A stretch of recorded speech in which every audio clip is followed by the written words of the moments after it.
står nogen derovre. Hey. Skal vi gå ind?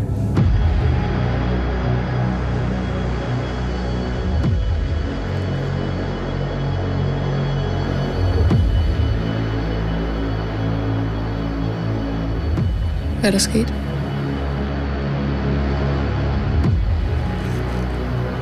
Jeg tror, jeg er blevet voldtaget. Hvem har gjort det? Det ved hun ikke. Men jeg så en mand. Jeg tror, han fulgte efter os. Altså, måske skulle du bare lade politiet gøre deres arbejde. Skulle du ikke være hjemme hos dig og sove? De fleste gange er det en, man kender godt.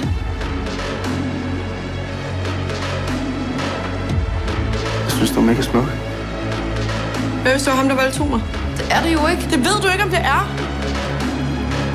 Jeg er jo kæreste med Mikkel. Har du egentlig spurgt ham om, hvad han lavede? Jeg har fulgt med ham hjem. Hvad tid? Du ved noget?